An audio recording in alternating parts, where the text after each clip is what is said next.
ഒരു കാര്യം കൂടെ, ഒരു ഫാഷൻ ഷോയില്ലേ റാമ്പിൽ കയറിയോ? കേറി. എനിക്കൊന്ന് ഇതൊന്നും ഒരു പ്രശ്നമല്ല നമുക്ക്. ജീവിതത്തിലെ ഏറ്റവും നല്ല നിമിഷങ്ങളിൽ ഈ പറഞ്ഞ സിനിമയില് നായകനായി ഞാൻ എന്നെ സ്ക്രീനിൽ കണ്ടപ്പോണ്ടായ അതേ സന്തോഷമായിരുന്നു ഞാൻ റാമ്പ് വാക്ക് ചെയ്തത്. അതായത് എനിക്ക് അവിടെ വെച്ച് ഞാൻ സ്റ്റേജിൽ അനൗൺസ് ചെയ്തത് ഇങ്ങനെയായിരുന്നു. ഇപ്പോഴും ആ ഡയലോഗ് ഓർമ്മയുണ്ട്. അതായത് പണ്ട് കുഞ്ഞുനാളില് എന്നെ നോക്കി ഞാൻ നടന്നു പോരുന്നപ്പോൾ കളിയാക്കുമെന്നോ അല്ലെങ്കിൽ എന്തെങ്കിലും പറയുമെന്നോ പേടിച്ചിരുന്ന ആ കുട്ടിക്കാലത്ത് നിന്ന് ഇന്ന് എൻ്റെ ഈ നടത്തം ഒരു എന്താ പറയുന്നത്, നിങ്ങളുടെ മുമ്പിലേക്ക് ഞാനിങ്ങനെ നടന്നു വരുമ്പോൾ അതൊരു ഐക്കണായി മാറിയിട്ടുണ്ടെങ്കിൽ എന്നെപ്പോലെയുള്ള ഇങ്ങനെയുള്ള കുട്ടികൾക്ക് എല്ലാവർക്കും വേണ്ടിയാണ് ഞാൻ നിങ്ങളുടെ മുമ്പിൽ ഈ നടപ്പ് നടക്കുന്നതെന്ന് പറഞ്ഞാണ് നടന്നത്. Okay, super. അതൊരു വലിയൊരു കോൺഫിഡൻസ് ആൾക്കാരുടെ ഉള്ളിൽ അല്ലേ? ആ കുട്ടേട്ടൻ ചോദിക്കാനുണ്ട്. വിപിൻ, വിഷ്ണു, നിങ്ങൾ രണ്ടുപേരുമാണ് കേരളത്തിൽ ആദ്യമായി കുടുംബശ്രീയിൽ നിന്ന് ലോൺ എടുത്ത് മിമിക്സ് ട്രൂപ്പ് തുടങ്ങിയ ആളുകൾ. ആണോ? കുടുംബശ്രീന്ന് ലോൺ എടുത്ത് മിമിക്സ് ട്രൂപ്പ് തുടങ്ങിയല്ലേ? ഞാനല്ല, ഇവനല്ല. ഞങ്ങളുടെ ഒരു കോമൺ ഫ്രണ്ട് ഉണ്ട്, അനീഷ് നായരമ്പലം. അവനൊരു ട്രൂപ്പ് ഉണ്ടായിരുന്നു ഓൾറെഡി.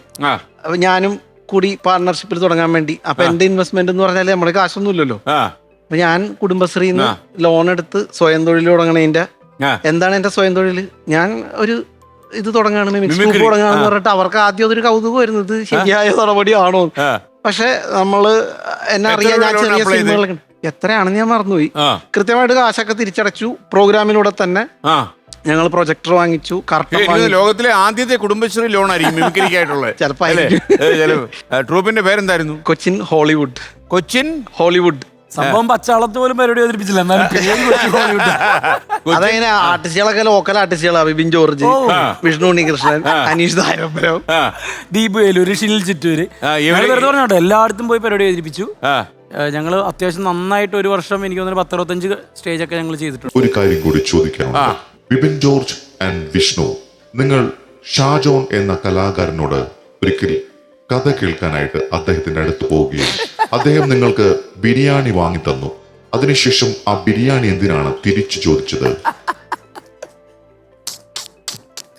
എന്തായിരുന്നു സംഭവം? ഞങ്ങളുടെ ആദ്യത്തെ സ്ക്രിപ്റ്റ് ഞങ്ങൾ ഷാജോനെ കേൾപ്പിച്ചിരുന്നു. കലാഭവൻ ഷാജോൻ ചേട്ടൻ വഴിയാണ് അതിന് ആദർശിക്ക് അറിഞ്ഞതും. അങ്ങനെയാണ് ഞങ്ങൾ അങ്ങനെയാണ് അമറക്ബറം തോന്നി സംഭവിക്കുന്നതൊക്കെ. ഷാജോൻ ചേട്ടൻ സ്ക്രിപ്റ്റ് എഴുതി കഴിഞ്ഞപ്പോ ഞങ്ങളെയും അത് വായിച്ച് കേൾപ്പിക്കാൻ വേണ്ടി വിളിച്ചിട്ടുണ്ടായിരുന്നു. അപ്പം ഞങ്ങളത് കേൾക്കാൻ വേണ്ടി ചെല്ലുമ്പോൾ ഉച്ചയായതുകൊണ്ട് തന്നെ പുള്ളി ബിരിയാണിയും ഒക്കെ വാങ്ങിച്ചു, ഞങ്ങൾ കഴിച്ചു. എന്നിട്ടാണ് ഈ കഥ കേൾക്കണത്. കഥ കേട്ട് കഴിഞ്ഞപ്പോഴത്തേക്കും എടാ നിങ്ങൾ ഓപ്പണായിട്ട് പറയടാ, എന്താ കാര്യം എന്ന് വെച്ചാൽ കൃത്യമായിട്ട് പറയണം, എന്നാലേ നമുക്കിത് കറക്റ്റ് ചെയ്യാനൊക്കെ പറ്റുള്ളൂ. ചേട്ടാ തോന്നിയ കാര്യം ഓപ്പണായിട്ട് പറയട്ടെ. പിന്നെന്താ പറയടാ എന്ന് പറഞ്ഞു. ഞങ്ങളവിടെ നിശിതമായി വിമർശിക്കാൻ തുടങ്ങിയിട്ട് നിർത്തണില്ല. കണ്ടിന്യൂസ് വിമർശനം. 10-20 മിനിറ്റ് നിന്ന് വിമർശിക്കും. പുള്ളി ലാസ്റ്റ് കണ്ണ് പറഞ്ഞ് ആ ബിരിയാണിയുടെ കാശും പോയി, നീ എനിക്കൊരു ബിരിയാണി മേടിച്ചു തന്നിട്ട് പോയാ തിരിച്ചു വാങ്ങിപ്പിച്ച്. അതായത് എന്റെ ബിരിയാണി എന്റെ കയ്യിലുള്ള ബിരിയാണി വാങ്ങിച്ചിട്ട് എന്നെ ചീത്ത പറയുന്നത്, നീ ബിരിയാണിയോട് വെച്ചിട്ട് പോയാൽ മതി. ആ കാര്യമാണ് ഈ പറയുന്നത്. ഓക്കെ, അത് സൂപ്പറായി.